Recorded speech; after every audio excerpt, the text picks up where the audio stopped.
हरे कृष्णा। प्रार्थना है।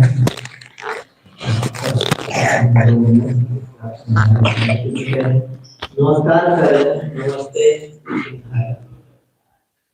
नमस्ते। नमस्ते का मतलब क्या होता है? न मम ते, मतलब मैं नहीं हूँ, मेरा कुछ नहीं है। ते मतलब आपका है। जैसे किसी को नमस्कार करते हैं तो नम मतलब न मम, कि कुछ भी मेरा नहीं, मतलब फुल सरेंडर को इस रूप में प्रार्थना है कि न मम ते नृसिंहाय, मतलब मेरा कुछ भी नहीं है।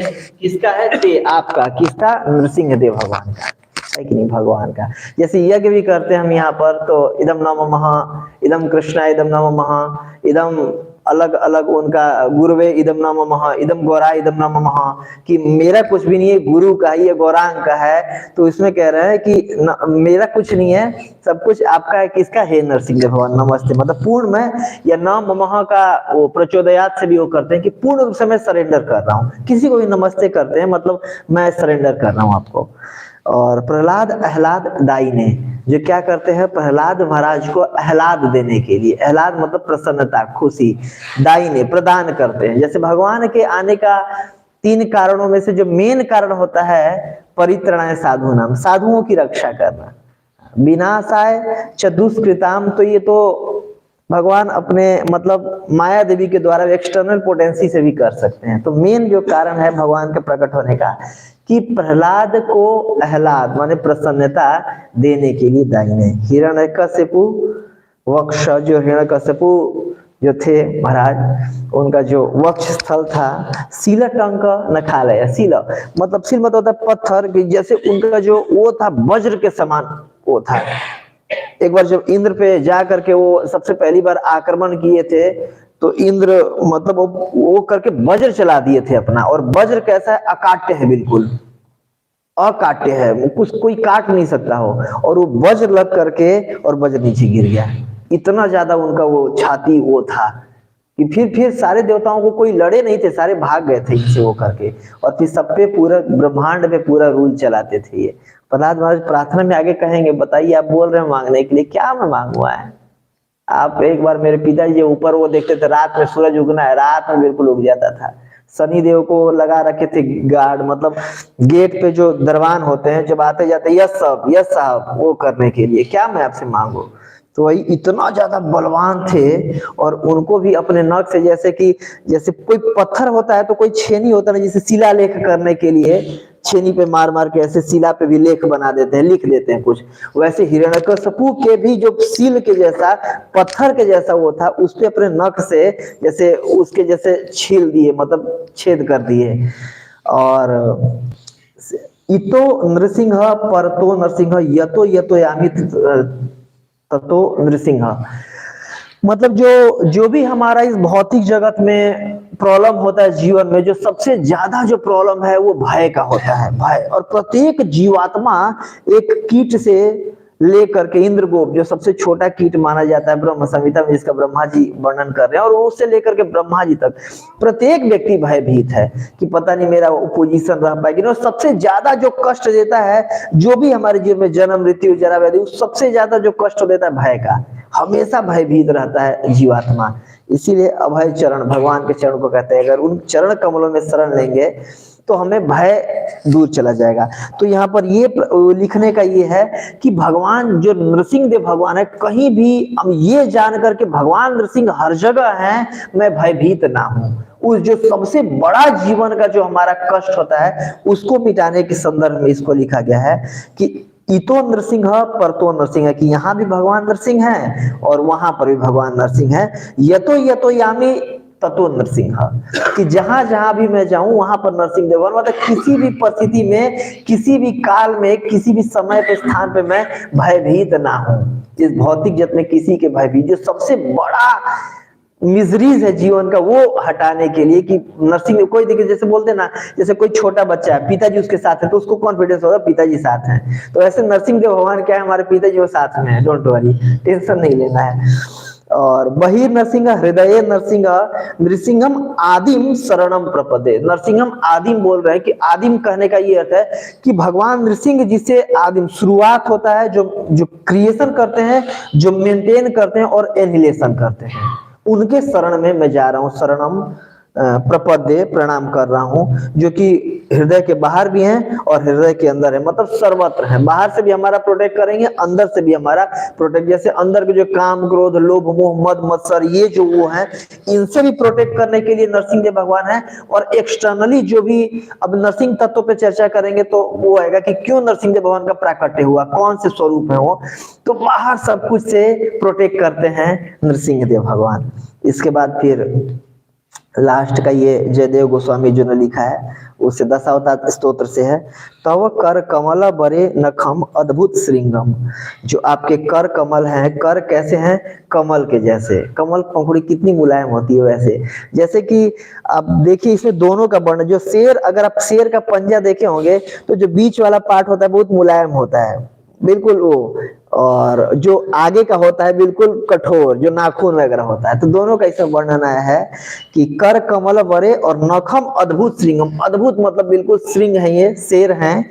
और दलिता, जिन्होंने दलन किया, हिरण्य कशिपु तनु भृंगम। हिरण्य कशिपु का जिन्होंने दलन किया, कैसे, भृंग के जैसे, मच्छर के जैसे। ऐसा होता है मच्छर ऐसे मार देते हैं लोग, मच्छर मारने में कोई दिक्कत होता है, मसल के फेंक दिए, पता भी नहीं चलता कहाँ चला गया वो हड्डी उसका। तो वैसे कि कितना बड़ा जो ये थे, मतलब सोच के देखिए, जो हिरण्याक्ष थे वो पूरे पृथ्वी को बॉल के भांति, फुटबॉल के भांति उठा करके नीचे ले जाके छुपा दिए थे गर्भोदक सागर में। तो कितना बड़ा शरीर होगा, एटलीस्ट पृथ्वी से बड़ा तो उनका शरीर होगा ना, हिरण्याक्ष का, दोनों भाई का। और ये बड़े भाई थे, जो ये बड़े भाई उनसे बड़े और उनसे बलवान थे। सोचिए 200, एक मैं पढ़ रहा था तो ये जो बीटी जी जो लेख आता उसमें किसी ने रिसर्च करके लिखा था, 275 किलोमीटर लंबा तो उनका वो था, सिंहासन था। जरूरी नहीं कि इसी पृथ्वी पे उनका शासन था। और जो जो भगवान प्रकट हुए तो उनसे 300 गुना बड़े थे। तो सोचिए, जब ये हिरण्यकशिपु का 7वें स्कंद के दूसरे अध्याय में वर्णन आता, जब खड़ा होता था तो उसका सर बादल में लगता था, वर्णन आता, आप सब पढ़े होंगे। तो सोचिए जब नरसिंह देव भगवान आए होंगे और उसे 300 गुना बड़े होंगे तो कहां जाते होंगे वो। और कैसे दलिता हिरण्यकशिपु दलन कर दिया, हिरण्यकशिपु का तनु भृंगम, मच्छर के जैसे पकड़ के फेंक दिए, है कि नहीं। मतलब कि कोई कितना भी बड़ा जीवन में प्रॉब्लम हो सकता है, भगवान के सामने कोई प्रॉब्लम कुछ भी नहीं है, ये कहने का उनका वो है।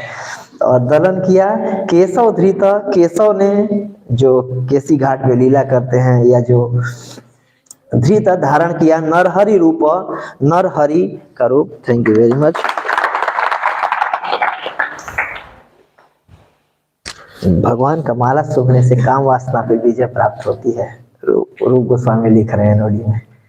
अच्छा है, तो दलिता हिरण्यकशिपु तनु भृंग, मतलब केशव धृत नरहरि रूप जय जगदीश हरे। हे जगत के जो ईश हैं, हरि, हरि मतलब जो हर लेते हैं सारे हमारे अनर्थों को, और हर करके जो प्रेम प्रदान करते हैं उनको हरि बोलते हैं। जो जो जगत के ईश है उनको मैं प्रणाम कर रहा हूँ। तो ये हम नरसिंह देव भगवान की डेली प्रार्थना करते हैं। हम चर्चा करेंगे कैसे ये प्रार्थना इस्कॉन में आया, प्रभुपाद जी ने क्यों लाया। तो और प्रार्थना कर लेते हैं गुरु परंपरा से और भगवान नरसिंह देव भगवान से, भक्तों से, फिर प्रयास करेंगे इस पर। ओम अज्ञानतिमिरन्धस्य ज्ञानाञ्जनशलाकया चक्षुरुन्मीलितं येन तस्मै श्रीगुरुवे नमः। श्रीचैतन्यमनोभीष्टं स्थापितं येन भूतले स्वयं रूप कदा मह्यं ददाति स्वपदान्तिकं। वन्देऽहं श्रीगुरोः श्रीयुतापदकमलं। श्रीगुरुन् वैष्णवांश्च श्रीरूपं साग्रजातं सहगण रघुनाथामितां तं सजीवं साद्वैतं सावधूतं परिजनसहितं कृष्ण चैतन्यदेवं श्रीराधा कृष्ण पादान् सहगण श्रीविशाखामितांश्च। हे कृष्ण करुणा सिंधु दीनबंधु जगत्पते गोपेश गोपिका कांतम राधा कांत नमस्तुते। तप्त कांचन गौरांगे राधे वृंदावनेश्वरी वृषभानुसुते देवी प्रणमामि हरिप्रिये वाञ्छाकल्पतरुभ्यश्च कृपा सिन्धुभ्य एव च पतितानां पावनेभ्यो वैष्णवेभ्यो नमो नमः। श्री कृष्ण चैतन्य प्रभु नित्यानंद श्री अद्वैत गदाधर श्रीवासादि गौर भक्त वृंद हरे कृष्णा कृष्णा कृष्णा हरे हरे हरे राम राम राम हरे हरे। नमो ओम विष्णुपादाय कृष्ण पृष्ठाय भूतले श्रीमते भक्ति वेदांत स्वामिने इति नामिने नमस्ते सरस्वते देवे गौरवाणी प्रचारिणे निर्विशेष शून्यवादी पाश्चात देश तारिणे।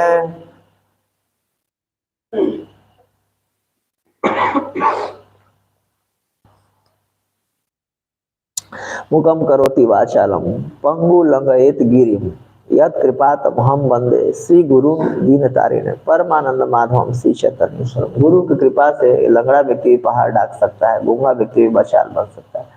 श्री गुरु की कृपा की मैं आशा करूंगा, याचना करूंगा। हरे कृष्ण हरे कृष्णा। तो आज विशेष दिन है, ये नरसिंह चतुर्दशी का भगवान का आज प्राकट्य उत्सव है। तो नृसिंह देव भगवान, नृ मतलब मनुष्य, सिंह मतलब शेर है कि नहीं, नृसिंह इसे मिल करके दो शब्दों से बना है, तो भगवान प्रकट होते हैं आज के दिन। तो जो नृसिंह देव भगवान हैं वो अगर उसके दृष्टि से देखा जाए तो भगवान के जैसे अलग अलग अवतार होते हैं, पुरुष अवतार, मनवंतर अवतार, लीला अवतार। तो ये लीला अवतार के कैटेगरी में आते हैं। जैसे भगवान राम, भगवान कृष्ण लीला अवतार हैं, वैसे भगवान नरसिंह भी, नृसिंह भी लीला अवतार है भगवान के। और इनके बारे में वर्णन आता है। जैसे जो कृष्ण और जब राम भगवान आते हैं तो अपने षड ऐश्वर्य पूरा प्रदर्शित करते हैं, तो ऐसे नृसिंह देव भगवान भी षड ऐश्वर्य पूरा प्रदर्शित करते हैं। और हर एक कल्प के हर एक सतयुग में नृसिंह देव भगवान का प्रकट होता है। और अलग अलग जैसे भगवान कृष्ण का लीला स्थली है, एक तरह से कह सकते हैं कि द्वारका में है, मथुरा में है, वृंदावन में है। वैसे भगवान नरसिंह देव भगवान का इस लोक पे, इस पृथ्वी लोक पे जो लीला स्थली है वो है अहोबिलम में, जो आंध्र प्रदेश में है। आप लोग गए होंगे, देखे होंगे, दर्शन किए होंगे। आंध्र प्रदेश में 9 प्रकार के नृसिंह हैं, उनका चर्चा करेंगे हम। तो ये इस धराधाम पे वो उनका लीला स्थली है। तो नृसिंह देव भगवान के बारे में वर्णन आता है पद्म पुराण में कि नृसिंहम रामम केशवु सद गुणाम परिपूर्णतम, कि जो नृसिंह राम और कृष्ण हैं ये षड ऐश्वर्य से परिपूर्ण भगवान के अवतार हैं। मतलब ऐसे ये जो षड ऐश्वर्य जो भगवान के हैं, स्वर से समग्र से वीर से ये सश्रिय, तो इससे ज्ञानम वैराग्यम, तो पूरे 6 ऐश्वर्य प्रदर्शित करते हैं नरसिंह देव भगवान। और आदि पुराण में इनके प्राकट्य का जो वर्णन आता है वो है कि सबसे पहले जैसे भगवान कृष्ण है, कृष्ण से नारायण जो चतुर्व्यूह के, उससे फिर वसुदेव, प्रद्युम्न, वसुदेव, संकर्षण, अनिरुद्ध। इसमें वसुदेव के फिर एक्सपेंशन होते संकर्षण, और संकर्षण अपने पूर्णांश के रूप में प्रकट होते हैं भगवान नरसिंह देव के रूप में, नृसिंह देव के रूप में। और इसका वर्णन आता है विष्णु पुराण के 3 अध्याय 78 नंबर श्लोक, हरि संकर्षणम अंशे न नृसिंह वपु धारेय, कि पूर्ण पुरुषोत्तम जो मतलब हरि हैं, संकर्षण, वो पूर्ण रूप से अपने को नृसिंह के वपु धारेय, नृसिंह देव भगवान का वपु धारण करते हैं। क्यों धारण करते हैं? तो नॉर्मली जो संकर्षण का जो पार्टिसिपेट होता है या जो सेवा है, या जो कह सकते हैं जो लीला है, भगवान की ये कार्यों को लीला कहते हैं। जो लीला है वो क्या करते हैं, जब ये भौतिक सृजन होता है, सृष्टि का सृजन किया जाता है, तो जीवात्माओं को मौका दिया जाता है कि जाओ शरीर धारण करो, भक्ति करो और वापस आ जाओ। तो जब लेकिन जीवात्मा आते हैं, शरीर धारण करते हैं, भक्ति नहीं करते हैं और दोबारा चक्कर में जन्म मृत्यु के फंस जाते हैं। तो ये बार बार जब होता है तो एक कल्प तक मौका दिया जाता है और जब एक कल्प तक मौका दिए थे, इसके बाद जब कोई मतलब ढीठ आदमी निकलने को राजी नहीं होते, तो फिर जो भगवान के संकर्षण जो है, इनका एक्सपेंशन है अनंत शेष, उनके मुखार बिंदु से अनंत हुड से वो अग्नि निकलती है, जिससे एनिहिलेशन होता है। आप लोग पढ़े होंगे 5th कैंटो में चर्चा आता है भागवत के। तो जो ये एक हो गया कि एनिहिलेशन करने में। दूसरा जो जब देखते हैं कि मतलब मौका दे दिया गया, क्रिएशन किया गया, कोई निकलने का नाम ही नहीं ले रहा है, क्यों? अलग अलग गुणे का जो माया देवी का प्रभाव है, तो उस प्रभाव को हटाने के लिए, और जैसे कहते हैं कि अगर हम एक कदम चलेंगे तो भगवान 100 कदम हमारी तरफ चलते हैं, आते हैं। तो कौन से भगवान? वो है नृसिंह देव भगवान। नृसिंह देव भगवान का क्या है, जैसे सर्व भक्ति विघ्न विनाशक, भक्ति विघ्न विनाश करते हैं, भक्ति में जो भी विघ्न आता है उसको विनाश करते हैं। कि जीव, जिसके चलते पूरे भौतिक ब्रह्मांड का क्रिएशन किया गया है, कि दोबारा से भक्ति में सेवा में लग करके वापस आ पाए। हम लगने का जब प्रयास करते हैं, सद्मार्ग पे अगर चलने का प्रयास करते हैं, तो अलग अलग अपने कर्मों के चलते जो हमारा कूटम बीजम बना हुआ है, टेंडेंसी आती है पाप करने की, गलत कार्य करने की, वो हमें रोकती है। उसके चलते हम चाहते हुए भक्ति में आगे नहीं बढ़ पाते हैं। तो उसको नष्ट करने के लिए संकर्षण देव ने एक्सपेंशन किया नृसिंह देव के रूप में। पूर्णांश है, भगवान विष्णु का पूर्णांश है, और ये लीला अवतार है, लीला करते हैं। तो मेन जो प्रमुख इनके आने का वो है प्रकट्य का कारण, कि जो भी जीवात्मा, जैसे भगवान बोल रहे ममे वांसो जीव लोके जीव भूत सनातन, कि सब मेरे अंश, और भगवान चाहते कि मेरे पास वापस आ जाए। तो वापस लाने के लिए, मदद करने के लिए भगवान का जो स्वरूप इस धराधाम पे आता है, वो है नृसिंह देव भगवान। नृसिंह देव भगवान की जय। तो हम सब के लिए बहुत जरूरी है नरसिंह देव भगवान, और उन्हीं का एक भौतिक, जैसे कि एक्सपेंशन के रूप में कह सकते हैं, जो गणेश जी का होता है। जैसे जो भी हमारे भौतिक जीवन में विघ्न आते हैं, उसको मिटाने के लिए गणेश जी को इसके लिए वो किया गया। ब्रह्म संहिता में इसका वर्णन आता है, ब्रह्मा जी बता भी रहे हैं विघ्नहर्ता गणेश जी को। और उनके आध्यात्मिक गुरु, स्पिरिचुअल मास्टर जो कि ये हैं गणेश जी का एक आध्यात्मिक स्वरूप, आध्यात्मिक जगत में भी है और भौतिक जगत में उन्हीं का एक स्वरूप होता है, विघ्न हटाने के लिए भौतिक विघ्न, और आध्यात्मिक विघ्न हटाने के लिए नृसिंह देव भगवान। नृसिंह देव भगवान वो होते हैं, तो वो कृपा करके हमारे जीवन के जो भी विघ्न हैं उसको हटाते हैं। जो भी हमारे कूटम, विशेष रूप से जो कूटम होता है, जो पाप किए हुए हैं पहले, उसके कारण जो पाप करने की टेंडेंसी आ जाती है, उसको नृसिंह देव भगवान हमारे हृदय के टेंडेंसी को, गलत कार्य करने की टेंडेंसी को हटाते हैं, जिसके चलते हम भक्ति में आगे बढ़े हैं। ये मेन जो अवतार का वो बताया गया। और ये कहाँ पर, ये विष्णु पुराण में भी वर्णन इसका आ रहा है, 3 अध्याय के 78 नंबर श्लोक में।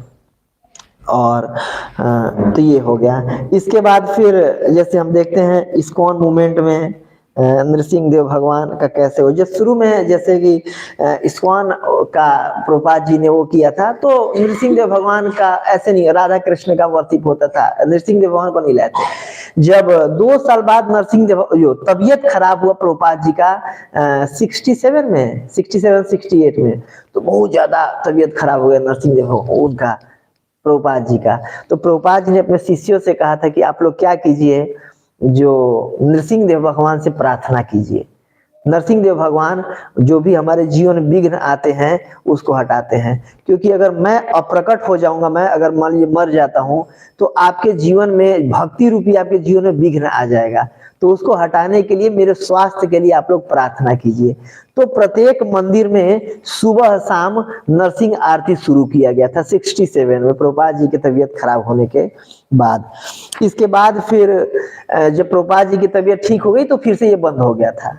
इसके बाद जब दूसरा रथ यात्रा निकाला गया, तो उस रथ यात्रा में एक जगह बम ब्लास्ट कर दिया था। किसी ने, दो जगह हुआ, एक तो नैरोबी में, मतलब साउथ अफ्रीका कहेंगे, अफ्रीका में एक वो है देश, वहां पर हुआ था, और एक यूएस में, जिसके चलते और कई भक्त घायल भी हुए थे, एक भक्त का हाथ पैर भी टूट गया था। तो उनको बोला कि जो भी आरती होगी इस्कॉन में, उसके बाद नरसिंह आरती जरूर गाया जाएगा। प्रभुपाद जी ने फिर ये नियम दिया, मतलब उसमें इस्कॉन में इस प्रकार नरसिंह देव भगवान, मतलब विग्रह तो नहीं आए थे, नरसिंह आरती आई। इसके बाद फिर नरसिंह देव भगवान के विग्रह कैसे आए इस्कॉन में, जब मायापुर मंदिर का वो किया गया था, क्या बोलते हैं, जब उद्घाटन किया गया, इसके बाद उधर बहुत ज्यादा डाकू लोग सताते थे, मतलब कई बार कई भक्तों को मतलब गोलियां उधर चल जाती थी आकर के किसी को, जैसे कई बार प्रभुपाद जी को चुरा के ले जाते थे, राधा रानी भी वहां की एक बार चोरी हो चुकी है, जो विग्रह है अभी वो दूसरा विग्रह है।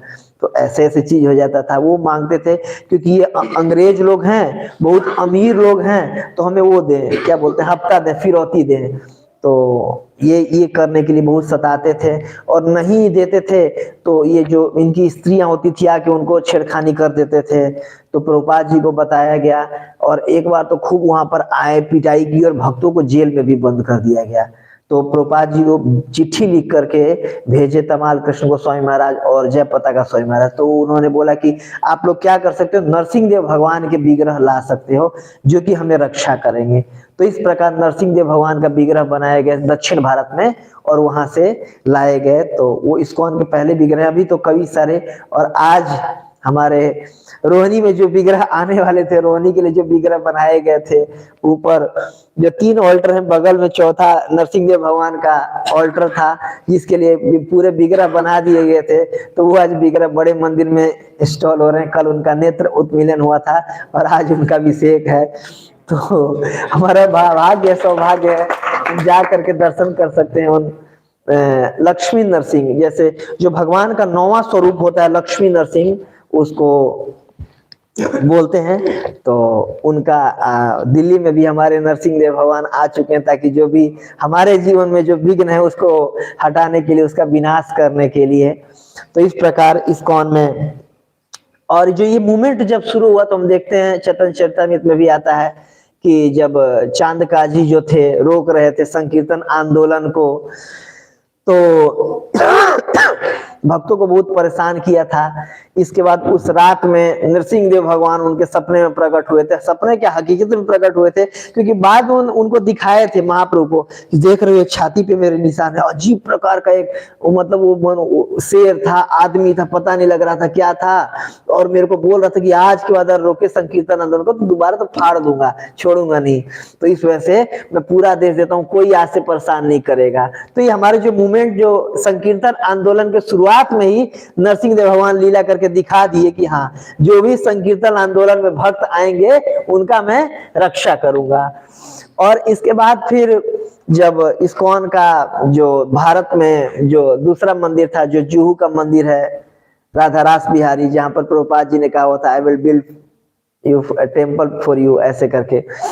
तो वहां पर जो मिस्टर एन थे, नायर थे, तो बहुत ज्यादा भक्तों को परेशान करते थे। वही जमीन इस्कॉन को भी लिख दिए थे, वही जमीन एक होटल वालों को भी लिख दिए थे वो, और बहुत परेशान करते थे, बहुत घुमाते थे। तो फाइनली ये हुआ कि उन्होंने कुछ न कुछ नियम कानून बना के बोला कि हम आपको पैसा, चलो पहले तो पैसा भी नहीं लौटा रहे थे, फिर चलो 12 लाख आपके लौटा देंगे और कोई ये देंगे नहीं, अब खारिज करो इसको। तो अब सब कुछ बातचीत हो गया। इसके बाद फिर वो जब पैसा लौटाने वाले थे तो उस दिन पैसा नहीं भेजे और कुछ गुंडों को भेज दिए पैसा के बदले, और गुंडे आए, भक्तों को खूब पीटे, स्त्रियों के जो माताएं रह रही थी वहां सेवा कर रही थी उनके कपड़े फाड़ दिए, और माताओं को भी बहुत पीटे। तो प्रभुपाद जी को ये पता चला कि इस प्रकार वो पैसा तो लौटा नहीं रहे हमारा, और फिर वो व्यक्ति भेज करके और जो भी सारा वो लगा हुआ सब उखड़वा के फेंकवा दिए, और विग्रह को भी उखड़वा के फेंकवा रहे थे। हालांकि विग्रह को उखाड़ के फेंके नहीं, मार पीट के बोले कि तुम लोग ये जो मूर्ति इसको हटा लेना, तो दोबारा होगा तो जान से मार दूंगा। तो प्रभुपाद जी को सारे भक्तों की, प्रभुपाद हमें बहुत पिटाई हुई हमारी, आप बोल रहे थे सेवा करने के लिए, हम आपके कहने पर यहाँ पर थे, लेकिन प्रभुपाद हमें छोड़ देना चाहिए ये, और क्यों हम वो कर रहे हैं, कोई मार और देंगे हमें, तो कहीं और हम जगह ले करके और कहीं और मंदिर बना लेंगे, यहीं पर बनाना क्यों जरूरत है। प्रभुपाद बोले कि ठीक है चलो हम ऐसा ही करेंगे। तो फिर अगले दिन पता चला कि उनका न्यूज एक लेटर के मालिक भी थे, वो उनका एक न्यूज पत्र के भी मालिक थे। तो उन्हीं के न्यूज पत्र में छपा कि मिस्टर जो नायर थे वो नहीं रहे, अचानक से रात में उनकी मृत्यु हो गई। खा पी के अच्छे से सोए थे और सवेरे वो उठे ही नहीं। तो भक्त ला करके प्रभुपाद जी को दिखाई, प्रभुपाद जी ये देखिए नायर जी रहे ही नहीं। प्रभुपाद जी ने बोला मैंने प्रार्थना किया था नरसिंह देव भगवान से। तो उसने बोले क्योंकि मैं अब तक प्रार्थना नहीं कर रहा था क्योंकि वो भक्तों को कुछ नहीं वो सता रहे थे, कि जब उन्होंने भक्तों को वो किया तो मैं प्रार्थना किया था नरसिंह देव भगवान से कि भगवान ये देखिए मैं आपके लिए मंदिर बनाना चाह रहा हूँ, ये भक्त अमेरिका से माने विदेश से आ करके और आपके लिए सेवा कर रहे हैं और उनको ये परेशान कर रहे हैं। क्योंकि नरसिंह देव भगवान ने भी जब सारे देवता लोग गए थे उनके सामने प्रणाम किए थे कि बहुत बहुत त्राही बड़ा पीट रहा है वो हिरण्यकशिपु, बचाइए। तो बोले थे कि ठीक है जाओ आप लोग, एक मेरा भक्त उत्पन्न होगा, जब उसको ये परेशान करेंगे तो मैं इनको मार दूंगा। तो यहाँ पर वही जैसे इस्कॉन में जब भक्तों को उन्होंने परेशान किया तो नरसिंह देव भगवान उनको मार दिए। नहीं तो ये तो 1 साल पूरा स्ट्रगल चला था, फिर आखिरी में ही हुआ। तो इसके बाद फिर उनकी पत्नी भी बहुत डर गई थी कि अगर मैं जमीन नहीं दूंगी तो मुझे ही मार दिया जाएगा ऐसे ही। तो वो डर के मारे फिर इस्कॉन के नाम लिख दी, वो फिर आज मंदिर बनाया। हरि हरि बोल, भगवान नरसिंह देव भगवान प्रकट हो गए। जय नरसिंह देव भगवान की जय, जगन्नाथ बलदेव सुभद्रा गौर भगवान की जय। तो इस प्रकार इस्कॉन में नरसिंह देव भगवान हम भक्तों को प्रोटेक्शन कर रहे हैं, तो हमें बिल्कुल निश्चिंत होकर प्रचार करना चाहिए। तो नरसिंहा पर तो नरसिंहा, हर जगह नरसिंह देव भगवान हमें प्रोटेक्शन करने के लिए। ओके, तो नरसिंह देव भगवान के कई प्रकार के विग्रह होते हैं, जैसे कि जो भगवान कृष्ण हैं, तो जैसे राधा कृष्ण है, तो देखते हैं कि राधा कृष्ण में किसी को कहते हैं मदन मोहन है जी, कि ये संबंध के अधिदेव हैं, या कोई गोविंद देव जी हैं ये अभिदेव के या प्रयोजन के हैं, ये राधा गोपीनाथ जी हैं। जो प्रत्येक जो कृष्ण थोड़ी ना वो जाके रास करते हैं, विशेष रूप से जो गोपीनाथ जी के विग्रह हैं वो रास करते हैं गोपियों के साथ, या जो नटवर जी के विग्रह हैं वो करते हैं। जैसे जो भगवान नाचते हुए चल के दिखाते हैं नटवर जी के विग्रह हैं। तो अलग अलग विग्रहों का अलग अलग मूड होता है, राधा कृष्ण के विग्रहों का भी ऐसा नहीं सारे कृष्ण एक ही हैं, होता है जैसे आप सबको पता है। वैसे नृसिंह देव भगवान का भी अलग अलग मूड है और अलग अलग विग्रह है। और वो किस आधार पे होता है, तो वो ये 2 जगह में पढ़ा, विहंगेन्द्र संहिता और पंचरात्र और नृसिंह पुराण, ये 3 जगह से मैं जो सूचना इकट्ठा करके लाया हूं। तो भगवान नृसिंह के स्वरूप, आकृति और उनके मूड के अनुसार अलग अलग विग्रह होते हैं नृसिंह देव भगवान के भी। तो टोटल मिलाकर के 74 प्रकार के 74 टाइप के नृसिंह देव भगवान का वो होता है, स्वरूप होता है, विग्रह होता है, नृसिंह पुराण में वर्णन होता है, जिसमें से 9 प्रकार के प्रमुख होते हैं। जिसमें जैसे कि हमारे वहां पर जो हैं वो शांतनु उग्र नृसिंह हैं, जो मायापुर में शांतनु उग्र नृसिंह वो नृसिंह होते हैं जो खंबे फाड़ करके और तुरंत अभी प्रकट हुए हैं, तुरंत और दहाड़ लगा रहे हैं, अभी मार नहीं रहे, युद्ध करना शुरू नहीं किए हैं। पर नरसिंह देव भगवान जब वो हुए थे तो खूब ऊपर अपना वो करके चिल्लाए थे, बिल्कुल ओ जैसे शेर जैसे दहाड़ता है, मैं तो क्या ही कर सकता हूँ नाटक, जैसे शेर दहाड़ता है तो वो उग्र बिल्कुल और शांतनु जस्ट प्रकट होते हुए। आप नरसिंह देव भगवान देखिएगा तो आधा खड़े हैं उछलने के लिए, बैठे भी नहीं है खड़े भी नहीं है, एक पैर आगे है और पंजे पे खड़े हैं वो नरसिंह देव भगवान, और 8 भुजाएं होती हैं और मुंह खुला रहता है, ऐसे करके खुला हुआ मुंह है, तो वो है शांतनु उग्र नरसिंह देव। तो इस प्रकार में नरसिंह देव भगवान का कौन कौन से जो मुख्य स्वरूप होते हैं, जैसे कि हम देखते हैं कई लड़ रहे हैं नरसिंह देव भगवान, प्रहलाद ऐसे खड़े हैं और सब नरसिंह देव भगवान सिंहासन पर बैठे हैं, एक वो स्वरूप है। एक जैसे बड़े मंदिर में अभी आए हैं, ये माता लक्ष्मी को गोदी में बैठा रखे हैं, इनको बोलते हैं मालोल या फिर लक्ष्मी नरसिंह। माँ मतलब माँ लक्ष्मी, लोल मतलब प्रेम कर रहे हैं, जो माँ लक्ष्मी से प्रेम कर रहे हैं वो नरसिंह है, और ये शांत स्वभाव के होते हैं। तो ये नरसिंह देव भगवान हमारे दिल्ली में आए हैं। तो इस प्रकार जो पहला है वो है क्रुद्ध नरसिंह। क्रुद्ध नरसिंह भगवान के वो स्वरूप हैं जो कि वो देख करके हिरण्यकशिपु को बहुत क्रुद्ध हो रहे हैं, बिल्कुल गुस्से में हैं, आंखें बिल्कुल उनकी लाल लाल बिल्कुल है और देख करके बहुत क्रोधित हो रहे हैं। भगवान नरसिंह का वो स्वरूप को क्रुद्ध नरसिंह कहते हैं। फिर दूसरा है वीर नरसिंह। जैसे हमारे वीर नरसिंह देव प्रभु जी हैं, जब गुरु महाराज हरिवंश गोपाल कृष्ण गोस्वामी महाराज इनको दीक्षा दे रहे थे तो बोल रहे थे कि रोहिणी में भगवान नरसिंह देव प्रकट होने वाले हैं, आप नरसिंह देव भगवान की पूजा करना, हरि बोल। तो इनको बोले थे दीक्षा से फिर माला दिए थे, अब तो आए ही नहीं, ठीक है ये नरसिंह देव भगवान की पूजा करिएगा आप।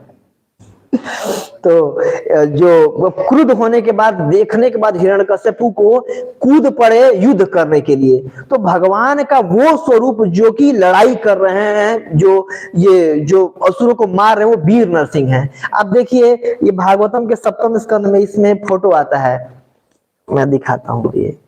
अच्छा ये तो दूसरे नरसिंह हो गए। अरे तो भगवान खड़े हैं और ऐसे पूरे 8 भुजाओं में वो किए हुए हैं और हिरण्यकश्यपु तलवार लेके ऐसे लड़ रहा है, वो हैं ये वाले नरसिंह, वीर नरसिंह, की वीरता का अपने प्रदर्शन कर रहे हैं भगवान लड़ाई में। और तीसरे हुए विलम्ब नरसिंह, ये वो नरसिंह है जो लड़ाई खत्म हो चुका है और सिंहासन पर बैठ चुके हैं और सब लोग प्रार्थना ऑफर कर रहे हैं। इसमें देखते हैं कि बहुत मतलब स्पेसिफाई भी नहीं है, शांत भी नहीं है और क्रुद्ध भी नहीं है, मिडिल उसमें है और सारे लोग प्रार्थना करते हैं, तो विलम्ब नरसिंह होते हैं। इसके बाद फिर कोप नरसिंह, जो चौथा प्रमुख स्वरूप है कोप नरसिंह। कोप नरसिंह वो नरसिंह है जो कि थोड़े से कुपित हो रखे हैं, क्रोध में नहीं है, मतलब गुस्सा नहीं आ रहा है, लेकिन खीन हो रहा है स्वभाव कि मेरे भक्त को प्रहलाद महाराज कितना अच्छा छोटा बालक था, कितना नादान बालक है, और हिरण्यकश्यपु कितना परेशान किया है, तो भगवान बहुत कुपित हो रखे हैं।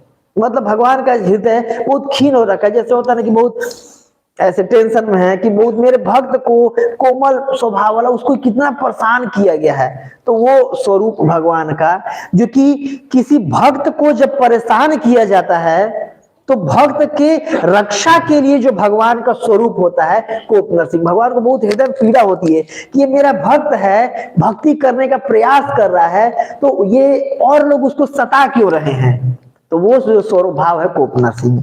इसके बाद फिर योग नरसिंह। योग नरसिंह वो स्वभाव है जो कि योगा करके दिखा रहे हैं, सिखा रहे हैं हमें कि योगाभ्यास का पालन करना चाहिए, कर भी रहे हैं और करके सिखा भी रहे हैं। और ये विग्रह हम लोग बहुत सुंदर दर्शन किए थे, फौजी को याद होगा, जो अहो विलंब के 9 विग्रह में से एक विग्रह ये भी है योग नरसिंह। कई जगह देखे होंगे साउथ इंडिया में विग्रह होते हैं, नरसिंह देव भगवान ऐसे बैठे होते हैं, या फिर आप उसमें जाएंगे ना मायापुर में परिक्रमा के दौरान भी एक नरसिंह पल्ली में आते हैं, वो भी बैठे हुए नरसिंह देव भगवान है। तो योग नरसिंह होते हैं कि मतलब दुनिया को सिखाते हैं अपने आचरण से, क्योंकि सतयुग में आए थे और सतयुग में भगवत प्राप्ति का क्या तरीका था, ध्याय तो विष्णु, तो ध्यान कैसे, योगा में होकर के, तो दुनिया को सिखा रहे हैं कि इस तरीके से भगवत प्राप्ति आप करो, योग नरसिंहा। फिर अघोर नरसिंहा। अघोर नरसिंह वो नरसिंह है जो कि भगवान का बहुत डरावना स्वभाव है, जिसमें कि हिरण्यकश्यपु को बहुत क्रोध गुस्से से देख रहे हैं और मार करके पूरा उसका अतड़ी निकाल करके गले में पहन लिए हैं। आप बड़े मंदिर में देखिएगा, जो अभी जो विग्रह, इससे पहले जो विग्रह थे उसमें लाल कलर का जो आंत निकाल करके और गले में पहन रखे थे, देखिए मुंह पर पूरा लाल लाल लगा हुआ उसका जो खून, तो वो अघोर नरसिंह बहुत बहुत डरावना विकराल देख रहे हैं। वो 8 हाथ में वो लिए हुए हैं, बैठा हुआ है गोदी में, मरा पड़ा है, उसका गर्दन वो में लपेटे हुए हैं उसका अतड़ी, तो ये बिल्कुल ऐसा नरसिंह देव भगवान का भयानक स्वरूप। इसके बाद फिर जो अगला सुदर्शन नरसिंह है, या फिर उनको चक्र नरसिंह भी कहते हैं। दक्षिण भारत में जाएंगे हम ना, तो जितने भी नरसिंह देव भगवान के ज्यादातर वो हैं, आगे नरसिंह देव भगवान का स्वरूप है और पीछे चक्र का है, उनको चक्र तालवर भी कहते हैं, चक्र अलवर भी कहते हैं। सारे जो भी आप प्रमुख मंदिर हैं आज भी, तो चक्र तालवर है, आगे नरसिंह, पीछे से देखिएगा तो सुदर्शन चक्र।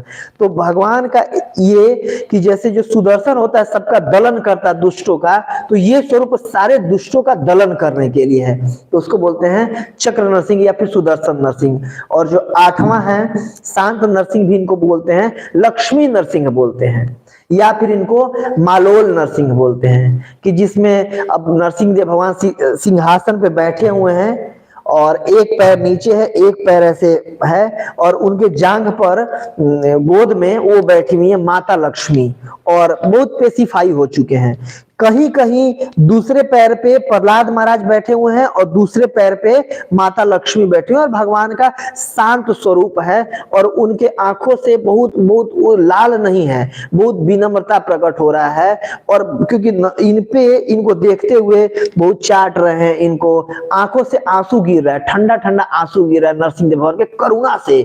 तो ये भगवान का जो करुणा वाला जो वो है स्वरूप है, वो है लक्ष्मी नरसिंह या शांत नरसिंह भी इनको कहते हैं, आलूल नरसिंह कहते हैं। और जो अहोबिलम में जाएंगे आंध्र प्रदेश में, जो नरसिंह देव भगवान का लीला स्थली है, जो पहला ही उनमें वो विग्रह है छत्रवट नरसिंह, तो उसमें क्या किए हैं कि जब लक्ष्मी जी देखी नरसिंह देव भगवान को, ये स्वरूप बताइए मेरे पति हैं, इनके साथ मुझे रहना पड़ रहा है, और इनका अजीब सा स्वरूप है, मतलब ऊपर से नरसिंह है और नीचे से मनुष्य है। अब कोई भी स्त्री का होता है कि भाई मेरे पति है, मेरे से प्रेम करें, लेकिन इन स्वरूप के साथ मैं कैसे करूंगी, तो डर रही थी। तो उस पर्टिकुलर विग्रह में लक्ष्मी देवी को अपने गोद में बैठाए हुए हैं और उनके स्तन को पकड़े हुए हैं। ये भगवान का, और योग में एक उससे योगा कर रहे हैं और दूसरे से रास कर रहे हैं। ये भगवान ही कर सकते हैं कि एक उससे अपने एक भाग से कि मतलब पत्नी को गोद में बैठा के उनका स्तन वो पकड़े हुए हैं, और दूसरे उसी स्वरूप में भगवान योगा में भी वो हैं कि लक्ष्मी जी को स्पेसिफाई हो कि हाँ हमारे ही पति हैं, हमारे से प्रेम कर सकते हैं। और दूसरा जो अपना भगवत्ता का स्वरूप, या फिर एक नरसिंह इसमें है कोप नरसिंह। तो कोप नरसिंह का एक आंख हिरण्यकश्यपु को देख करके बहुत गुस्से में है, बिल्कुल लाल लाल है, और क्रोध के मारे गरम गरम आंसू निकल रहे हैं। और सेम भगवान का दूसरा आंख जो प्रहलाद महाराज को देख रहे थे कि हमारे साथ ऐसा नहीं हो सकता है। अब कोई कितना भी बड़ा कोई कलाकार हो, एक आंख इधर दूसरा इधर नहीं देख सकता है, या आप लोग करके ट्राई कर सकते हैं, एक में बहुत क्रोध हो दूसरे में बहुत कोमलता हो, ऐसा नहीं हो सकता। क्रोध होगा तो दोनों में होगा, कोमलता होगा तो दोनों में होगा, रोएंगे दोनों से रोएंगे, हंसेंगे दोनों से हंसेंगे। लेकिन भगवान नरसिंह एक से देख रहे हैं उसको और बहुत क्रोध में बिल्कुल लाल, और दूसरा में सफेद आंख, मतलब वो स्पेसिफाई कर रहे हैं कि बेचारा कितना कोमल स्वभाव का है, छोटा बच्चा है और ये दुष्ट है। तो एक ही बार में दो भगवान का स्वरूप है। वैसे ही छत्रवट नरसिंह है जो कि बरगद के पेड़ के नीचे बैठे हुए हैं। इसके बाद फिर योग आनंद नरसिंहा जो कि ब्रह्मा जी को आशीर्वाद दिए थे और योगा में बैठे हुए हैं। फिर करंज नरसिंहा, ऊह नरसिंहा, उग्र नरसिंहा, क्रोध नरसिंहा, मालोल नरसिंहा। मालोल नरसिंह दक्षिण भारत में अक्सर पाए जाते हैं, ज्यादातर जो पृथ्वी पे हैं मालोल नरसिंह हैं, जिसमें माता लक्ष्मी उसमें बैठी है, प्रहलाद महाराज यहाँ पर खड़े हैं, कहीं कहीं प्रहलाद महाराज वो है, शांत स्वभाव होता है नरसिंह देव भगवान का। और ज्वाला नरसिंहा और पावन नरसिंहा। तो आप जाएंगे अहोबिलम में ना, तो ऊपर बिल्कुल जहां से नरसिंह देव भगवान प्रकट होते हैं, जो कहा जाता है ऐसे, जो खंभा फाड़ करके प्रकट हुए थे, वो खंभा का निचला पार्ट वहां पर है, बिल्कुल ऊपर पहाड़ पे चढ़ने के बाद। तो वो स्वरूप जो तुरंत प्रकट होते हैं, उनके शरीर से बहुत तेज निकल रहा होता है, ज्वाला निकल रहा होता है, वो ज्वाला नरसिंह है। 8 हाथ होता है, 8 में आयुध होता है, और अनंत शेष पीछे रहते हैं, और भगवान के शरीर से ज्वाला निकल रहा होता है। वहां पर दर्शन कर सकते हैं अहोबिलम में।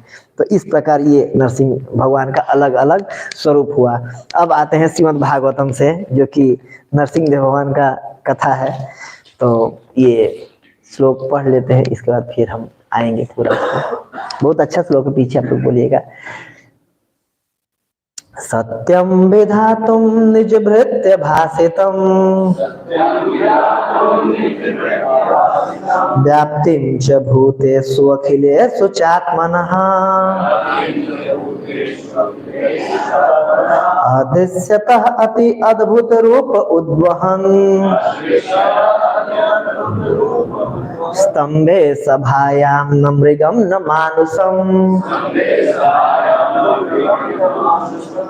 दोबारा एक बार पढ़ते हैं। सत्यम विधातुम निज भृत्य भाषितम व्याप्तिं च भूतेषु अखिलेषु चात्मनः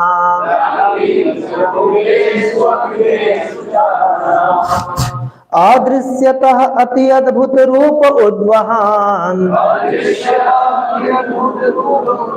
स्तंभे सभायां न मृगम न मानुषम। यस, तो इसमें क्या किया जा रहा है? सत्यम विधातुम निज भृत्य भाषितम, सत्य करने के लिए किसको, जो कि सत्यम विधातुम, सिद्ध, सत्य को सिद्ध, मतलब इस बात को सिद्ध करने के लिए निज भृत्य, अपने सेवक, अपने नौकर के भाषितम, अपने भृत्य के भाषण को सत्य करने के लिए। कौन कौन उनके भृत्य के भाषण किए थे? पहला तो ब्रह्मा जी उनको वरदान दे दिए थे, क्या कि भाई न मनुष्य से मरू, न असुर से मरू, न पशु से मरू, न देवता से मरू, न दिन में मरू, न रात में मरू, और बताइए आप लोग, न जमीन पे मरू, न अस्त्र से मरू, न शस्त्र से मरू, और न जल में, न थल में, न पृथ्वी पे, न आकाश में, न घर के अंदर, न घर के बाहर, और न सुबह में, न दिन में, न रात में, सुबह शाम नहीं बोला था, न दिन में, न रात में और न पशु से, न मनुष्य से, न अस्त्र से, न शस्त्र से, न ठंडे गर्म, जो भी है। तो इतना सारा वो करे। ब्रह्मा जी बोले ठीक है तथास्तु। तो सत्यम विधातुम निज भृत्य भाषितम, पहले भृत्य ब्रह्मा जी, कि ब्रह्मा जी को भगवान ने वो लगा रखा है ना सेवा में, तो उनके भाषित, उनके वाक्य को सत्य करने के लिए। दूसरा प्रहलाद महाराज के भाषित को सत्य करने के लिए, कि बोल दिए थे हाँ इस खंभे में भी है। बोलते कहाँ है? तो बोलते हर जगह है, आकाश में भी, आपके सिंहासन पे भी। बड़ा गुस्सा आया, मेरे सिंहासन पर मैं हूं कि तुम्हारा भगवान है? बोला नहीं, भगवान भी है। तो और बोलने लगा कहाँ कहाँ है। तो फिर फाइनली लगा कि बस बहुत हो गया, पहले इसके विष्णु को मारूंगा, वहीं से इसको शक्ति आ रहा है, फिर इसको मारूंगा। इसके बाद फिर बोला कहाँ इसमें है, तो फिर अपना वो मुद्गल निकाल रखा था, इसमें है, खंबे में है, अच्छा खंबे में ले, मतलब तुम्हारे विष्णु को भी खंबे सहित मार दूंगा। इसके बाद लिया, मारा। तो फिर सत्यम विधातुम निज भृत्य भाषितम व्याप्तिम च भूतेषु अखिलेषु च आत्मनः, कि जो सर्वत्र व्याप्त हैं और अपनी उपस्थिति को, कि सभी जीवों के मध्य में और हर जगह उपस्थित है। प्रहलाद महाराज बोले थे ना कि भगवान कहाँ है? हर जगह उपस्थित है। ये बोले थे कहाँ, तू डर क्यों नहीं रहा है, कहाँ से तुम्हें शक्ति आ रहा है? ये 8वें चैप्टर में आता है, 7वें स्कंद का। तो बोले थे क्योंकि जहां से आपको शक्ति आ रहा है वहीं से मुझे शक्ति आ रहा है। तो और क्रोध, भाई मेरी शक्ति है, विष्णु से क्यों आ रही है मुझे? तो इसको लगा कि तुम्हें शक्ति कहाँ, विष्णु से आ रही है। तो ये बता रहे व्याप्तिम च भूतेषु अखिलेषु च आत्मनः, कि प्रत्येक जगह व्याप्त है और प्रत्येक चीज को शक्ति उनसे मिल रही है। अदृश्यतः दिखाया, क्या है? अदृश्यतः अति अद्भुत रूप उद्वहन, अति अद्भुत रूप उद्वहन, उद्वहन मतलब प्रकट करके, अदृश्यतः कि दिखाया सबको अपना अति अद्भुत रूप प्रकट करके, स्तंभे सभायाम, सभा के स्तंभ से, जो उसकी राजधानी का जो सभा था उसके जो खंभा था स्तंभ से, और न मृगम न मानुषम, कैसा वो स्वरूप था? न मृग का था, मृग मतलब होता है पशु, या फिर जो मृगेंद्र बोलते हैं, इसलिए शेर को, आधा शेर है आधा मनुष्य है। न मृग न मानुषम, न पूर्ण रूप से पशु का था, न पूर्ण रूप से मनुष्य का था। तो इस प्रकार इस श्लोक को सुखदेव गोस्वामी बोल रहे हैं, सत्यम विधातुम निज भृत्य भाषितम। तो कैसे ये जो चैप्टर की शुरुआत होती है, थोड़ा सा कथा उसमें, कि जो परीक्षित महाराज पूछ रहे हैं कि भगवान तो वो है, स्वभाव से सम है, किसी को मार रहे हैं, किसी को वो कर रहे हैं, आशीर्वाद दे रहे हैं, ये क्यों कर रहे हैं भगवान? तो सुखदेव गोस्वामी बताने लगे कि नहीं, भगवान सबके लिए संभाव है। भगवान का मारना भी भगवान का कृपा करना है, भगवान का मारना भी भगवान का कृपा है। कैसे है भगवान का मारना भगवान की कृपा?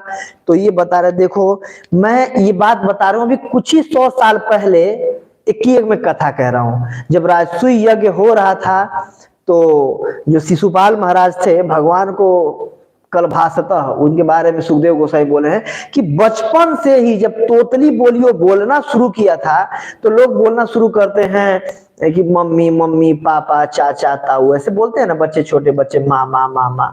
तो बचपन से मामा मामा बोलना नहीं शुरू हुआ था, कल भाषतः मतलब बचपन से ही कृष्ण को गाली देना शुरू किया था वो, मतलब उसकी वाणी की शुरुआत हुई थी कृष्ण को गाली देने से, सुखदेव गोस्वामी बोल रहे हैं। तो वो खूब गाली दे रहा था उसमें, तो कल भाषण में तोतली बोली से ही वो गाली दे रहा है कृष्ण को। तो जब उसको मार दिया भगवान ने तो उसका आत्मा निकला और पहुंच गया भगवान के चरणों में चला गया। तो बहुत आश्चर्य हुआ युधिष्ठिर महाराज को, बताओ बड़े से बड़े जोगी जति लोगों को भी ये मुक्ति नहीं मिल पाता, और ये इसको, ये भाई इनका भी मेरा भाई था, इनका भी मामा का लड़का था, दोनों भाई थे सब, ये इसको, इस दुष्ट को युधिष्ठिर महाराज भी गाली देके बोल रहे कि इस दुष्ट को मैं बचपन से देख रहा हूं कि ये कृष्ण से द्वेष कर रहा है। और एक श्लोक भी बोले कि इतिहास में जो बेड़ था वो द्वेष करता था, उसको नरक जाना पड़ा था, लेकिन इसको गति कैसे मिल गई भगवान के चरणों में। तो फिर ये चैप्टर शुरू होता है बताने के लिए कि भाई भगवान मार के भी भगवान उनका वो करते हैं। और ये इसका प्रमुख जो एग्जाम्पल आता है कैसे महाभारत के युद्ध में 64 करोड़ लोगों को भगवान ने अपना स्वरूप मुक्ति दे दिया था। बताइए, सब युद्ध करने आए थे, अपोजिट में लड़ रहे थे, और यही भीष्म पितामह मरते समय आखिरी के श्लोक में बोल रहे हैं कि हे भगवान देखिए, वो तो सारे मतलब आपके अपोजिट में लड़ने आए थे, उन्होंने तो कभी सेवा भी नहीं किया, और मैं जीवन भर आपके मन को पालन करके, आपको आदेश भी नहीं देना पड़ा, आपका जो मन होता था उसको मैं समझ करके जीवन भर कार्य करना पड़ा। इसलिए मैं मुमुक्षु बोल रहा है कि मैं भी मरने वाला हूं, और मुझे भी कुछ वैसे ही आप गति प्रदान कीजिए। आप तो दुष्टों को भी गति प्रदान कर देते हैं। अभी अभी हता गता स्वरूपम आखिरी शब्द है कि सारे लोग हत किए गए, मारे गए, गता गए स्वरूपम, अपने स्वरूप को प्राप्त कर लिए। जो मुक्ति कहते हैं ना, मुक्ति हित्वा अन्यथा रूपम स्वरूपे न अवस्थिता, मुक्ति मतलब अपने स्वरूप को प्राप्त करके भगवान का। देखिए इससे बड़ा क्या कृपा हो सकता है कि वो दुर्योधन के पक्ष में आए थे, युद्ध करने आए थे, सारे द्वेषी जन थे, उनको ही भगवान ने मुक्ति दे दिया। और यही बोल करके उद्धव जी बिल्कुल रोने लगे थे कि देखिए उन सबको मुक्ति प्राप्त हुई हो गई और मैं हूं, मुझे छोड़ के भगवान चले गए। तो वैसे ही यहाँ पर इसी लीला से शुरू होता है इस चैप्टर का। कोई पूछ देगा कि नरसिंहदेव भगवान की कथा क्यों आती भागवत में, इसको एस्टेब्लिश करने के लिए वही नारद मुनि ने युधिष्ठिर महाराज को ये कथा सुनाया है, और सुखदेव ने परीक्षित को, और यही सूत गोस्वामी शौनक आदि ऋषि को, और यही हम आपके सामने पढ़ रहे हैं आज। तो यहाँ से ये कथा आता है। तो बहुत ज्यादा जब उनको मार दिया गया हिरण्याक्ष को, हिरण्य अक्ष, हिरण्य मतलब होता है सोना, अक्ष मतलब होता है नेत्र, जिसके आंख हमेशा सोने पे, नेत्र पे रहा करता था। और उनके भाई थे हिरण्यकशिपु, हिरण्य मतलब सोना, कशिपु मतलब होता है बिस्तर, बेड, जो बिल्कुल पैसा है खूब और ऐश काटे बिल्कुल। तो इनका स्वभाव तो खूब पैसा है और खूब ऐश करें, हिरण्यकशिपु, इनके नाम का यही अर्थ है, और इनका स्वभाव के अनुसार नाम दिया गया था। तो दीति के 2 पुत्र थे बड़े, जो हालांकि ये बड़े थे, क्यों? क्योंकि ये पहले गर्भ में वो किए गए थे जब कश्यप मुनि द्वारा, लेकिन जो पहले निकले थे वो हिरण्याक्ष थे, और हिरण्यकशिपु बाद में निकले थे। लेकिन क्योंकि पहले प्रवेश गर्भ में ये कराए गए थे, इसलिए हिरण्यकशिपु बड़े थे, हिरण्याक्ष छोटे थे। हालांकि पैदा होने की दृष्टि से उल्टा था, लेकिन गर्भ में जाने की दृष्टि से उल्टा था।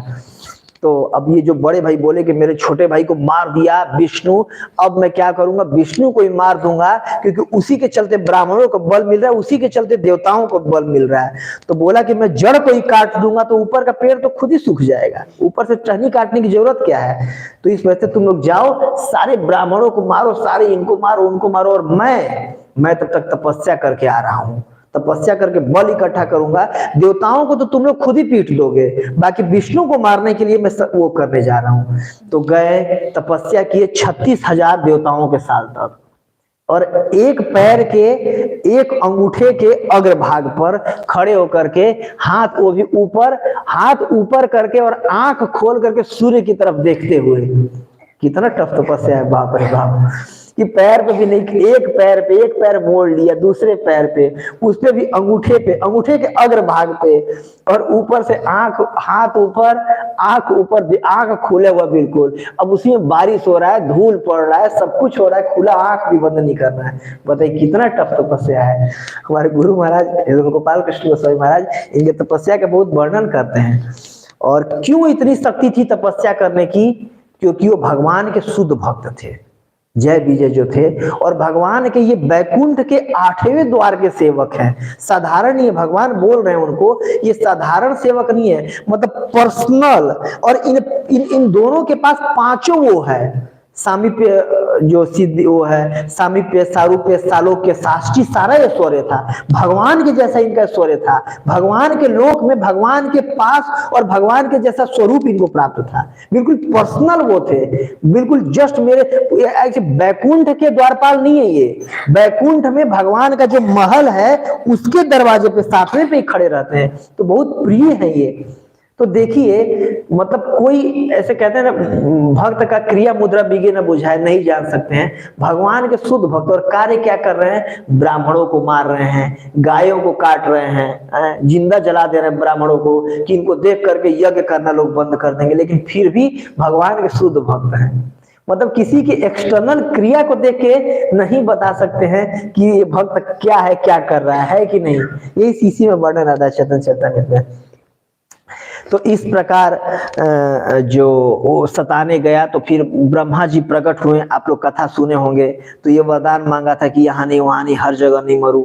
और तब तक पीछे से सारे देवता लोग हरा दिए थे उनको, और हरा करके इनकी पत्नी कयाधु को कैद करके लेके जा रहे थे। तो नारद मुनि बीच में मिले, बोले हे देवताओं, इंद्र कहाँ ले जा रहे हो? बोले कहाँ ले जा रहे हो? तो ये बोले कि ये गर्भवती महिला है, और गर्भवती स्त्री का हत्या नहीं किया जाता है। जो गर्भवती होती थी वो पहले वो जो पति के डेथ करने पे उनके साथ सती भी नहीं होती थी, क्योंकि उस जीव को भी जन्म लेने का हक है ना। आपको किसी को आप प्रेम ठीक करती है पति से, इसका मतलब ये थोड़ा किसी जीव को मार दीजिए आप। तो इस वजह से तुम इसको मार नहीं सकते, क्योंकि गर्भस्थ शिशु, और गर्भ में किसी भी जीव हत्या का, और कोई जैसे मान लीजिए मैं इनका मर्डर कर दिया और एक ये कोई जीव गर्भ में उसका मर्डर कर दिया, तो वो ज्यादा पाप लगता है। इसीलिए जो भ्रूण हत्या आज के समय में हो रहा है, सोचिए डॉक्टरों का क्या हाल होगा, और वो जो माताएं हैं जो गर्भ में वो करवा दे रही है, क्या ही हाल होगा उनका, बाप रे बाप। बहुत ज्यादा वो बताया गया है, मर्डर करने से ज्यादा वो बताया गया है उसका, भ्रूण हत्या का। गरुड़ पुराण में वर्णन आता है इसका। और इसमें भी बताया, देवताओं को बता रहे हैं इंद्र को कि देखो तुम मारो मत, ये गर्भवती है। तो और इसके गर्भ में ऐसे ही भगवान का शुद्ध भक्त है, तुम्हारे अंदर हिम्मत भी नहीं है कि तुम इसको मार दो। तो इसीलिए प्रणाम किए और उनको दे करके चले गए। तो जो प्रहलाद महाराज हैं वो 36,000 साल तक माता के गर्भ में रहे थे। ये कैसे हो सकता है? तो ये ऐसे हो सकता है कि उनको ले करके अपने लोक में वो चले गए थे नारद मुनि, और नारद मुनि सिद्ध लोक में रहते हैं। और सिद्ध लोक का जो काल का वो है, जैसे हर लोक का काल का जो गणना, जो अरुण देव, ये जो सूर्य लोक का जो रथ है पहिया, उसके दूरी एक्सिस के आधार पे होता है, अलग अलग लोकों के अलग अलग काल की गणना। तो उसके हिसाब से हमारा बहुत कवि हुआ, उनका 36,000 साल तो उनके गर्भ में रहे, क्योंकि वो लोक ऊपर है, बहुत कम समय तक वो रहे थे। तो इस प्रकार ये जो पैदा हुए तो आया, तो अब इनको 4 भाई थे प्रहलाद महाराज, तो स्कूल में भेज दिया गया। तो स्कूल में एक बेसिकली मैं एक आध शिक्षा लेना चाहता हूँ, इसलिए तेजी से आगे बढ़ा रहा हूँ, बहुत अच्छा वो जोरी है। तो अब जब स्कूल से प्रहलाद महाराज आए तो बिल्कुल उनको अपने गोदी में बैठा लिया, अरे बेटा कितने तुम प्यारे हो। और बिल्कुल इतना उसको उस प्रहलाद महाराज पे तरस आ रहा था, प्रेम आ रहा था, तरस नहीं कहेंगे, प्रेम आ रहा था, कि उनका सर सूंघने लगा और उसके आंखों से इतने आंसू आ रहे थे कि प्रहलाद महाराज का अभिषेक कर दिया। बिल्कुल बिल्कुल वर्णन आता है भागवतम में 6वें अध्याय में कि आंखों से बहते हुए आंसू से प्रहलाद का अभिषेक कर दिया। इतना प्रेम करता था प्रहलाद महाराज को, इतना ज्यादा हिरण्यकशिपु प्रेम करता था। चारों बेटों में सबसे ज्यादा प्रहलाद से प्रेम करता था हिरण्यकशिपु। प्रहलाद जो चारों बेटे हैं। इसके बाद बोला, बेटा तुम स्कूल में चले गए हो, तुम्हारे बिना मन नहीं लगता है मेरा, तुम बताओ क्या सीखे हो जो तुम्हारे गुरु जी ने बताया, शरणमत से क्या सीखा है? तो फिर प्रहलाद महाराज बोलना शुरू किए। क्या, कहाँ से वो, तत्साधु श्री प्रहलाद वाच 7:5 में है, तत्साधु मन्ये सुरवर्य देहिनां सदा समुद्विग्न धियाम सद्ग्रहात् हित्वात्मपातं गृहंधकूपम वनम गतो यम हरिमाश्रयेत। कि हे पिताजी, मैं तो गुरु जी से यही है, असुरवर्य, हे असुरों में श्रेष्ठ, पिताजी नहीं बोले, हे असुरों में श्रेष्ठ, मैं अपने गुरुजनों से यही सीखा हूं कि अब तो आप बूढ़े हो गए, आपको तो संन्यास लेना चाहिए। अब वनम गतो यद हरिमाश्रयेत, कि आपको तो वनम गतो, वन में चले जाना चाहिए और हरि का आश्रय लेना चाहिए। मैं गुरु जी से यही सीखा। तो अभी तक वो रो रहा था, बिल्कुल उनके आंसू निकल रहे थे कि कुछ अच्छा इकोनॉमिक्स बताएगा, कुछ कूटनीति बताएगा, कुछ राजनीति बताएगा। और तुतला भाषा में, जैसे कोई भी माता पिता होते हैं, बच्चे कुछ बोलो बाबा बाबा ब्लैक शिप ऐसे करके बचपन में हम लोग पढ़ते थे ना, तो तुतला भाषा में सुनने में माता पिता को बहुत अच्छा लगता है, बच्चे की तुतलाहट। तो वही एक्चुअली वो सुनना चाह रहा था, वो उपदेश थोड़ी ना सुनना चाह रहा था। और जो उपदेश सुना कि बनम गो तो ये हरिमास रहे, तो बड़ा गुस्सा आ गया। तो मुझे बताओ, अभी भी मैं तपस्या करके आया हूँ, 5 साल हुए नहीं मुझे तपस्या किए हुए, और बोल रहा वन में चले जाओ, हरि का आश्रय लो। और मेन बात है कि मेरा जिसके चलते मैं तपस्या किया हूँ उस हरि का नाम ले रहा है ये, मतलब जिस थाली में खा रहा है उसी थाली में छेद कर रहा है। बिल्कुल कतई गुस्सा हो गया। ये सोचा बच्चा है, इधर उधर से इसके टीचर लोग कुछ सिखा दिए होंगे, हो जाता है, बच्चे से गलती हो जाती है, माफ कर दिया, कोई दिक्कत नहीं बेटा, जाओ जाओ जाओ दोबारा सीखो। ये सब कहाँ सीख रहे हो, बड़ी प्रेम से दोबारा भेजा उसको। प्रहलाद महाराज को कुछ भी डांटा बोला नहीं। इसके बाद फिर कुछ दिन तक गए, फिर दोबारा जब छुट्टी में आए तो फिर दोबारा उनको गोदी में ले लिया, खूब सर सूंघा उनको, बिल्कुल गले लगा लिया, फिर रोया गया, फिर अभिषेक किया बिल्कुल, अरे बेटा तुम्हारे बिना मन नहीं लगता है, बताओ बताओ बताओ क्या सीखे क्या सीखे, कुछ बताओ, लोगों को बताओ। और नॉर्मली माता पिता को हमारे आचार्य दे रहे हैं ये कि अगर कोई मेरा बेटा अगर बहुत विद्वान है ना, तो उसको समाज में दिखाना ये भी पिता का एक स्वरे होता है कि मेरा बेटा इंटेलिजेंट है, सबको पता चले बेटा की विद्वता, क्योंकि हर बाप चाहता है कि मेरा बेटा मेरे से भी आगे बढ़े। तो वही करने के चक्कर में दोबारा बोला बताओ बताओ, पूरे राजधानी को बताओ बेटा तुमने क्या सीखा, ताकि दुनिया को पता चले कि योग्य मेरा बेटा है। तो फिर क्या सीखा, तो दोबारा इसमें बोल रहे हैं, श्री प्रहलाद उवाच श्रवणम कीर्तनम विष्णु स्मरणम पाद सेवनम अर्चनम वंदनम साक्ष्यम आत्मनिवेदनम इति पुंसा पिता विष्णु भक्तिश्च नवलक्षणा क्रियते तद अद्यता तद मन्ये अधिक उत्तमम। कि मैं किसको उत्तम मानता हूँ, तन मन ने अधिक उत्तमम, मैं किसको उत्तम, जो ये नवधा भक्ति का प्रैक्टिस करते हैं, श्रवणम कीर्तनम, और किसका, विष्णु का। और ये सुन करके तो बिल्कुल अब चिल्ला पड़ा, बोला बच्चे को चुप, फिर तुरंत लेकिन फिर मुस्कुराने लगा, नहीं नहीं नहीं, मेरा बच्चा मेरा खून है, मेरा औलाद है, ये ऐसा नहीं हो सकता है। होता ना बाप पे पूत सिपाही पे घोड़ा, और नहीं तो थोड़ा थोड़ा, तो ये मेरे जैसे होगा। अपने बच्चे की दोबारा में भी कोई गलती नहीं देता है, वो दोबारा बोलता है कहाँ है इसके गुरुजी, बुलाओ जरा। अब सर नंबर का आते हैं दोनों, अब बिल्कुल डांटना शुरू करता है, क्या सिखा रहे हो तुम लोग, इसीलिए मैं भेजा था इसको, तुम्हारा स्कूल बंद करवा दूंगा 1 मिनट में, पैसा कहाँ से आता, मैं देता हूँ, जीवन से वो मोह नहीं है तुम लोगों का। खूब बच्चे को कुछ नहीं डांटता है, दोबारा में भी किसको डांटता है, टीचरों को डांटता है। भाई बच्चे की क्या गलती, जो ये सिखाएंगे, और ये कहाँ से सीखता है, इनसे सीखा होगा, और जो ये सिखाएंगे वही मतलब वो सीख रहा होगा। तो खूब डांटता हो, तुम लोग देशद्रोही हो, तुम लोग को देश निकाला कर दूंगा, ब्राह्मण हो तो क्या, शुक्लाचार्य मेरे गुरु जी के बेटे हो, इसलिए भी काट नहीं रहा हूं गर्दन। बोल रहा है कि मैं मार इसलिए नहीं रहा हूं आप लोग कि मेरे गुरु जी का उपकार है मेरे पे, नहीं तो अब तक तो मार दिया होता। तो दोबारा ले जाओ इसको, जाओ जाओ बेटा इस बार अच्छे सीख के आना, दोबारा प्रेम से भेजता है। इसके बाद जब दोबारा जब जाते हैं तो फिर 6वां अध्याय आता है। इस बार तो क्या करते हैं कि जब रेसेस होता था, छुट्टी, उसको लंच पीरियड हम लोग कहते थे, लंच पीरियड में सारे दोस्तों को भी बुला लेते हैं, आओ कहाँ खेल वोल में लगे हो, और इसके बाद उनको सिखाने शुरू करते हैं, कौमारम आचरित्र भगवान भागवतानी और दुर्लभम मानुषम देहो तदपि अधूर्वम अर्थदम। कि कहाँ तुम्हें मतलब कौमार अवस्था से भक्ति शुरू कर देना चाहिए, तुम लोग खेलने के चक्कर में लगे हुए, आओ भक्ति करो, मैं जो मंत्र देता हूँ वो सीखो। और सारा का सारा मंत्र सिखाने लगे। जो अब तो ये हो गया कि जो क्लास से पहले जो प्रार्थना होता तो प्रार्थना भी पूरा बदल गया, वो हिरण्यकश्यपु का बड़ाई होता था और वो विष्णु का बड़ाई होने लगा। तो ये देख करके अब वो जो टीचर थे दोनों, तब उसको बुलाए, बोले कि देखो बेटा अब बात हमारे जान पे आ गई, तुम कहाँ से सीखे हो ये है? तो पूरा पूछते रह गए और बोले देखिए ज्ञान तो विष्णु से सबके अंदर आ रहा है, वही आपको, वही बोल रहे थे मत स्मृति ज्ञान अपोहनम च, कि जो आपको ज्ञान दे रहे हैं वही मुझे भी ज्ञान दे रहे हैं। गुरु के बारे में नहीं बताया उन्होंने। इसके बाद फिर अब बोले कि देखो अगर ये कुछ नहीं सुधरेगा ना तो पक्का वो हमें मार देगा। तीसरी बार वो खुद ला करके और हिरण्यकश्यपु को इनके सामने इकट्ठा कर देते हैं कि देखिए ये जो आपका बेटा सीखा है ना, इसको हम पर्सनल कमरे में रखते हैं, कोई आके नहीं सिखाया है, और ये जो बोल रहा है वो हम भी नहीं जानते हैं, और फिर भी ये बोले ये पक्का जन्म के साथ पैदा लेकर के ये हुआ है। तो तीसरी बार दोबारा गोदी में बैठाता है कि भाई तो बेटा ही है ना, दोबारा गोदी में बैठाता है। इसके बाद फिर तिबारा भी उपदेश हो देते हैं, तभी वो गुस्सा होता है। तिबारा हाँ कि बैठाता है, इसके बाद बोलता है कि बताओ बेटा तुम ये क्या सीखे। तो तिबारा जब वो बोलते हैं चर्वित चरवरा नाम, इसके बाद फिर तो गुस्सा हो जाता है। और इसके बाद बोलता है कि अगर शरीर में कोई अगर घाव हो जाए, कोई अंग अगर खराब हो जाए, तो उस शरीर के रक्षा के लिए उस अंग को काट देना ही उचित होता है, और उठा के अपने गोदी से बिल्कुल फेंक देता है। अब रहता है ये बिल्कुल इतना क्रोध। देखिए प्रभुपाद जी परपट में बहुत सुंदर लिख रहे हैं कि जिसकी इंद्रियां उसके बस में नहीं है ना, उस व्यक्ति पे भरोसा नहीं किया जा सकता है।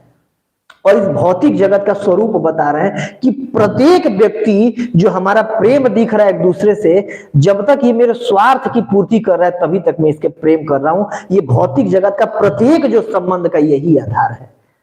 क्योंकि माता पिता जेन्युइन प्रेम करते हैं, लेकिन बेटा मेरे लायक नहीं रहा, उसको उठा के फेंक दिया। ये प्रहलाद महाराज प्रभुपाद जी अपने परपट में लिख रहे हैं, आप लोग पढ़ सकते हैं। तो पूरे भौतिक जगत में संबंधों का क्या आधार है? स्व अर्थ। जब तक पति पत्नी के काम लायक रहेगा, या जब तक पत्नी पति के काम लायक रहेगा, तब तक तो एक दूसरे संबंध है। मतलब जो पति पत्नी, प्लीज बुरा मत माने, यहाँ पर प्रभुपाद जी लिख रहे हैं, प्रभुपाद जी और जो प्रहलाद महाराज परपट दिए हैं उसमें प्रभुपाद 2 बार ही परपट में आया हुआ है। ये 6वें अध्याय में प्रहलाद महाराज की शिक्षाओं में भी कलत्रा शिशुसी कलत्रा नाम इस वाले श्लोक परपट में लिए हैं, आप लोग पढ़ सकते हैं, मैं खुद से नहीं बोल रहा हूँ। तो भौतिक जगत के जी अच्छा कंस के प्रसंग में भी आया है, प्रभु जी बोल रहे हैं। हाँ तो इसमें भी 2 जगह प्रभुपाद जी ने बोला है प्रत्येक। तो यहाँ पर उठा के फेंक दिए, इसके बाद बोला ले जाओ मार दो इसको। गए पूरा कोई सांप से कटवाया, हाथी के पैर के नीचे करवाया, इसके बाद उसको डराया बेटा देखो सुधर जाओ, तुम राजकुमार हो, अगर तुम वो हो जाओगे, अभी हम तुम्हें मार रहे हैं, कल के डेट में तुम हमारा राजा बन जाओगे, हम तुम्हारे नौकर बन जाएंगे। तमाम तरीके से सिखाए बिल्कुल। मतलब जो नौधा भक्ति में स्मरणम के आचार्य हैं, किसके आचार्य हैं? हाँ स्मरणम जय। और स्मरणम बहुत उच्च प्रोसेस होता है भक्ति का। स्मरणम कब होता है? जब हम भक्ति प्रैक्टिस करते करते भगवान का चिंतनम करेंगे। पहले भगवान का चिंतन किया जाता है। हमारे स्तर पे स्मरण होना आसान नहीं है अनर्थ निवृत्ति के नॉर्मल स्टेज पे। तो हमें क्या करना होता है? चिंतनम करना होता है। भगवान का चिंतन मतलब जानबूझ के चिंतन करना भगवान के स्वरूप का। भगवान का करते करते करते अकस्मात वो आने लगता है स्मरण। स्मरण थोड़ा लोग सोचते हैं भगवान को सोचना स्मरणम होता नहीं, वो चिंतनम होता है। स्मरणम स्वतः आने लगता है। और ये एटलीस्ट जब अनर्थ हमारे हृदय से होगा तो भगवान स्वतः प्रकट होने लगती स्मरणम। और उसके आचार्य हैं कौन? प्रहलाद महाराज। तो प्रहलाद महाराज हर परिस्थिति में भगवान का स्मरण करते थे कि भगवान और रक्षयति। और प्रभुपाद जी का अगर आप 7वें स्कंद का सुनेंगे लेक्चर, तो कई जगह इसको बोले हैं कि मारे कृष्ण राखे के, राखे कृष्ण मारे के। 3-4 लेक्चर में प्रभुपाद जी ने सेम शब्द बोला है कि प्रहलाद महाराज को मतलब वो ऐसा था, इतना बड़ा वो असुर था कि सोचिए सारे के सारे देवता लोग तो कांपते थे। इनकी पत्नियों को अपने राजभवन में नचाया करता था वो। जैसे हम लोग जो वो करते हैं कि हे इंद्रदेव ये दे दीजिए, हे चंद्रदेव, हे शनिदेव, लोग पूजा करते हैं शनिदेव का, सूर्यदेव का पानी देना, अर्घ देना, चंद्रदेव को ये करना। और वो सोचिए असुर होकर के इतना वो था कि शनिदेव तो सैल्यूट मारा करते थे, गेट में खड़े थे, और सूर्य रात को उगा करता था, दिन में छुपा करता था। और जो सची आदि जो सारे देवताओं की पत्नियां हैं, देवियां, इनको नचाया करता था। अप्सराओं को तो छोड़ दो, हटा दो, देवियों को नचाया करता था। ये इसका ऐश्वर्य था। और उनको इस प्रकार बहुत परेशान किया गया। तो फिर आता है लाएगा कि नहीं मर रहा है, सब कुछ करके दे दिए। इसके बाद लगा कोई दिक्कत नहीं है, कई बार अपने कोई घाव हो जाता है तो खुद से करना पड़ता है, तो मैं इसका चिकित्सा करूंगा। तो फिर खुद से मारने लगा। चलो तुम लोग कमजोर हो, सोचा ये लोग कमजोर है, इनसे नहीं मारा जा रहा, अब खुद मैं मारूंगा। तो लिया, मारने को हुआ, फिर नहीं मरे। और क्या सॉरी भगवान प्रकट हुए। ये श्लोक आता है सत्यम विधातुम निजवृत्त भाषितम व्याप्तिम च भूतेषु क्लेशेषु चात्मना। और भगवान मारने के बाद प्रहलाद महाराज, सब लोग बिल्कुल उग्र फॉर्म में है, भगवान शांत ही नहीं हो रहे हैं। प्रार्थना करने के लिए ब्रह्मा जी बोले कि माता आपके पति हैं, आप तो उनके रिश्तेदार हो, आप जाओ, आप प्रार्थना करो, हमारे से थोड़ी ना सुनेंगे। तो माता बोली, मैं तो आज तक देखी ही नहीं ये रूप। डर गई बिल्कुल, मैं तो ये मेरे पति कैसे हो सकते हैं, मेरे पति का तो कितना शांत स्वभाव है, मेरे को छाती पे धारण करके रखते हैं, है कि नहीं, मेरे है ही नहीं है। तो वो तो पहचानने से मना कर दी कि तो मेरे पति ही नहीं, मैं तो देखी नहीं आज तक। इसके बाद फिर बोले और देवताओं की तरफ देखे, देवता लोग तो पहले ही पीछे हट गए। फिर बोले देखो बेटा, तुम्हारे चलते ही आए, तुम ही जाके मनाओ, तो हमारे होगे नहीं। श्लोक आता है 8वें अध्याय का, उसमें जब मार दे 9वें अध्याय का शुरू में। तो इसके बाद फिर बोलते हैं प्रहलाद महाराज, देखिए ये बड़े बड़े देवता लोग हैं, उच्च कुल में जन्म लिए, तो माता लक्ष्मी आपकी पत्नी है, जब ये नहीं प्रार्थना कर सकती है तो मैं एक असुर कुल में उत्पन्न हुआ जो कि बिल्कुल हमेशा तमोगुण में रहता हूँ, मैं क्या ही आपका प्रार्थना कर सकता हूँ। तो ऐसे भगवान के सामने जाना चाहिए ना। प्रभुपाद जी लिख रहे हैं, तो हमें भी अपनी विनम्रता ऐसे प्रदर्शित करना चाहिए कि हे भगवान, सच में मेरे अंदर ज्ञान नहीं है, सच में मैं अपने अलग अलग तीनों गुणों में घिरा हुआ हूँ। और भगवान को उत्तम श्लोक कहते हैं, अच्छे अच्छे श्लोकों में जिनकी चर्चा की जाती है, मेरा क्या ही ज्ञान है जो मैं आपका वो करूं।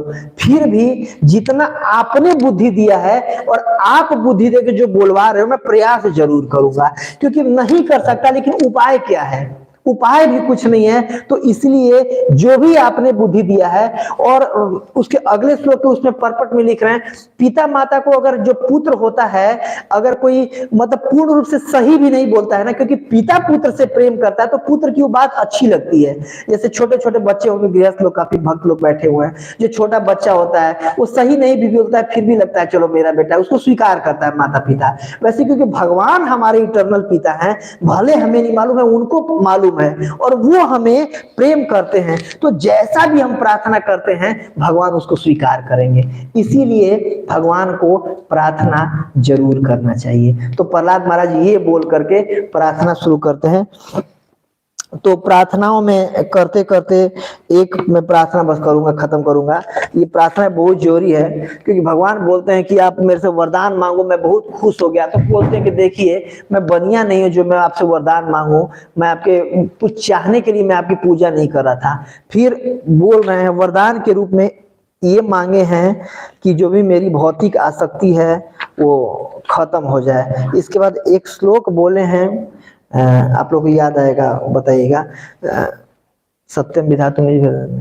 प्रभुपाद जी जब उसमें लिख रहे हैं अपने उसमें जा रहे हैं, तो डायरी में अपने लिखे हुए हैं, एवं जन्म निपतितम प्रवाह कूपे कामा विकामय प्रसाद प्रसंगा हित्वात्म सरसना भगवान गृहीत सोहम कथम नुविसजे तव भृत्य सेवाम।